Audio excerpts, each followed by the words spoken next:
Joining me live from California, from the Apple Park, is Ayush Ailavade. Ayush, good morning, Indian Standard Time. Now, clearly a very interesting experience there, but tell us about what has been the vision this time, what has been the focus, what is that one specification and the feature that you think highlights the Apple 16 launch?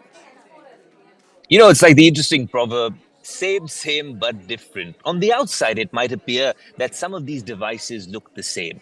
But what's really a central theme across the lineup is Apple Intelligence, like you rightly explained. Now, what's interesting to see is that you have an iPhone 16 and a 16 Plus with a largely improved camera, with also, of course, an A18 chip that's 2 generations ahead.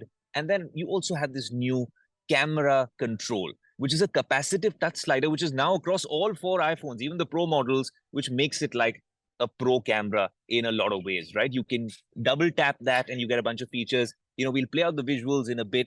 I've had an exclusive hands-on with all 4 devices. It's not just these devices. There's the Pro and Pro Max, of course. That is where the magic happens. Apple Intelligence can do all sorts of things, really, when you talk about how it's woven across the ecosystem. That's Apple's version of AI. You said you can summarize notes, you can write to your boss in a more professional tone. All of this would not require you to go to another third-party app. This can all be done on the device in a much more secure way. Apple's promises that they use private cloud relay. What is this technology? This technology is essentially Apple's way of saying that they do not store your data, they do not share your data, and it's up for review. If anyone wants to really test this claim, they're happy to essentially let that happen. So that is what is really unique in terms of Apple Intelligence. All the cool gimmicky stuff aside, the fact that your interaction with artificial intelligence, which scares a lot of people that watch our shows as well, is AI taking over? It's about embracing AI. And if you can embrace AI like they say for the rest of us, I'm actually right in front of Apple Park. That's where the Steve Jobs Theater is. That's where we were doing our hands-on experience. And the mood over here is that if you can really intersperse and ingrain AI across all your devices, it makes your life easier. And that's what we've seen. It's not just that, it's also a big focus on health. Now the Apple Watch, apart from the ECG, atrial fibrillation, all those medical health and fitness features which were always there, you also now have the ability to diagnose and understand sleep apnea, which is a big deal. You also have hearing aids in AirPods, the ones I'm using right now, the next generations out there. So you're seeing a big focus on health, a big focus on AI, and you're seeing all of this coming together in the brand new devices. Fascinating. So much technology really as a vision that Apple is known to put out. And I'm sure, Ayush, you're also getting a whole list of requests to buy some iPhones for people back home. But tell me this, while there is still that expensive price tag with the Apple devices, why and how is there a notable decrease? Does it have something to do with the assembling manufacturing that we've seen lately in India?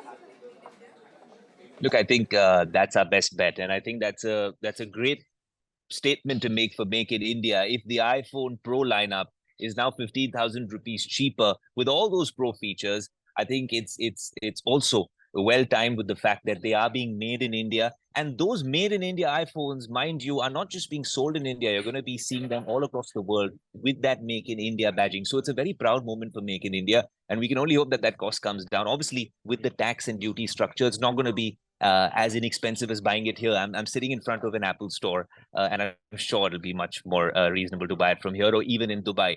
But if you're buying it in India, it is definitely cheaper. But I must say just one thing, before we do wrap up, that everyone asks me every year, should I upgrade to the new iPhone? This time it has become sort of non-negotiable. And I'll tell you why I say that. Because usually when you're investing in something like this in India, we don't buy these bundles, right? We buy an unlocked iPhone. It's a lot of money. It's more than 80, it starts at 80,000 rupees. The only way you can justify it is every 3 years. So in tech, we call it a 3-year upgrade cycle. This time with Apple, with the iPhone, it's changed. If you bought the iPhone 14 or anything before that, and if you want to leverage the features that come with Apple Intelligence, then you have to change. Whether you want to buy the cheapest 16 or you want to go all the way up to the 16 Pro Max, you have to change to get those Apple Intelligence features. And this is, well, the sales strategy that they will be deploying. And you'll notice that a lot of creators and people who make content like us, especially in India, and I'm seeing a lot of them over here as well, are all using the Pro Max model. But this time around, while the pricing has come down in India, the Pro and Pro Max usually have a little bit of a difference. There's no difference in the 16 Pro and 16 Pro Max, like I was saying earlier. It is only a difference of screen size and obviously corresponding battery. Features wise, it's exactly the same. So you pick your favorite iPhone.